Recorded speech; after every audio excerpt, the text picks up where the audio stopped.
Assalamualaikum warahmatullahi wabarakatuh. Salam sejahtera bagi kita semuanya.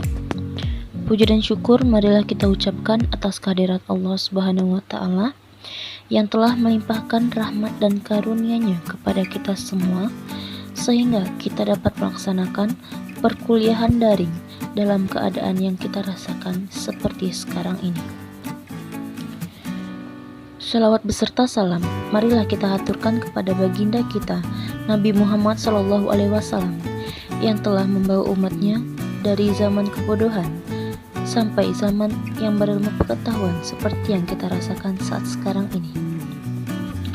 Baiklah, saya tidak akan memperpanjang kata mukadimah, langsung saja kepada materi kita yang judulnya konsep evaluasi. Konsep evaluasi. Poin yang pertama, pengertian pengukuran. Pengukuran adalah proses pemberian angka atau usaha memperoleh deskripsi numerik dari suatu tingkatan di mana seorang siswa telah mencapai karakteristik tertentu. Poin yang kedua adalah pengertian penilaian. Penilaian adalah proses pengumpulan dan penggunaan informasi oleh seorang guru untuk pemberian nilai terhadap hasil belajar siswa berdasarkan tahap kemajuannya. Poin yang ketiga, pengertian dari evaluasi. Evaluasi adalah kegiatan identifikasi untuk melihat apakah suatu program yang telah direncanakan telah tercapai atau belum. Baiklah, saya Elti Handayani akan melanjutkan materi selanjutnya, yaitu tentang fungsi evaluasi. Fungsi yang pertama, fungsi selektif, adalah fungsi yang dapat menyeleksi seseorang apakah mempunyai kompetensi yang sesuai dengan standar yang ditetapkan. Yang kedua, fungsi diagnosa, bertujuan untuk mengetahui kelebihan serta kekurangan seseorang dalam bidang kompetensi tertentu. Yang ketiga, fungsi penetapan, yaitu bertujuan untuk dapat mengetahui di mana posisi terbaik seseorang pada suatu bidang tertentu. Yang keempat, fungsi pengukuran keberhasilan, yaitu untuk dapat mengukur tingkat keberhasilan pada suatu program, termasuk juga metode yang dipakai, penggunaan sarana, serta pencapaian tujuan. Fungsi menurut Jajah Kohan.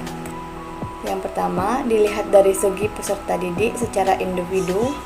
Evaluasi berfungsi mengetahui tingkat pencapaian peserta didik dalam suatu proses pembelajaran, yaitu menetapkan keefektifan pengajaran dan rencana kegiatan.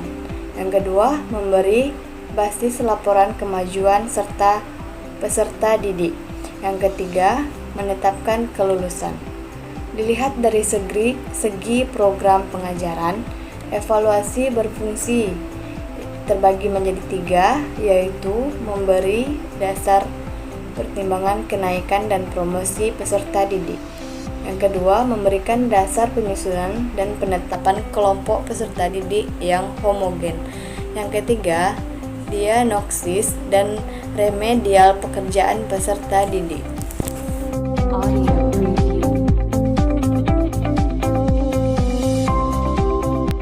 Baiklah, saya Nia Anggraini akan mempresentasikan materi selanjutnya, yaitu tujuan evaluasi. Tujuan evaluasi adalah untuk memperbaiki cara pembelajaran, mengadakan perbaikan dan pengayaan bagi peserta didik, menempatkan peserta didik pada situasi pembelajaran yang lebih tepat sesuai dengan tingkat kemampuan yang dimilikinya. Sedangkan menurut Sudirman N. dan kawan-kawan, tujuan penilaian dalam proses pembelajaran adalah mengambil keputusan tentang hasil belajar, memahami peserta didik, memperbaiki dan mengembangkan program pembelajaran.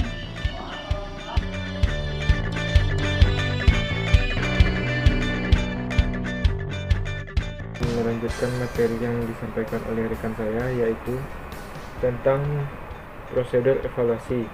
Yang pertama, membuat perencanaan yang meliputi menyusun kisi-kisi dan uji coba. Yang kedua, mengumpulkan data. Yang ketiga, mengolah data. Yang keempat, menafsirkan data. Dan yang kelima, menyusun laporan. Itu materi selanjutnya tentang objek dan subjek evaluasi. Poin pertama, objek evaluasi pendidikan adalah segala sesuatu yang berkaitan dengan kegiatan atau proses pendidikan yang dijadikan titik pusat perhatian atau pengamatan karena pihak penilai atau evaluator ingin memperoleh informasi tentang kegiatan atau mahasiswa sudah merupakan objek yang populer bagi evaluasi pendidikan. Poin yang kedua, subjek evaluasi adalah orang yang melakukan pekerjaan evaluasi. Siapa yang dapat disebut sebagai subjek evaluasi untuk setiap tes ditentukan oleh suatu aturan pembagian tugas atau ketentuan yang berlaku.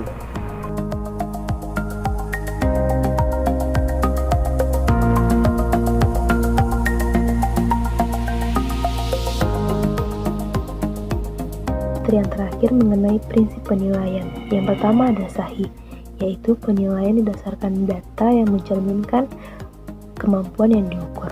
Yang kedua ada objektif, yaitu penilaian didasarkan pada prosedur dan kriteria yang jelas.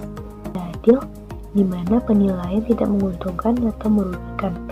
Yang keempat ada terpadu, yaitu penilaian oleh pendidik. Yang kelima ada terbuka, di mana prosedur penilaian, kriteria penilaian, dan dasar pengambilan keputusan dilakukan secara transparan. Yang keenam, menyeluruh dan berkesinambungan, yaitu penilaian oleh pendidik mencakup semua aspek kompetensi. Yang ketujuh, sistematis, penilaian dilakukan secara bertahap dan berencana. Yang kedelapan, beracuan kriteria, penilaian didasarkan pada ukuran pencapaian kompetensi yang ditetapkan. Yang kesembilan, akuntabel, berarti penilaian dapat bertanggung jawab. Sekian, terima kasih.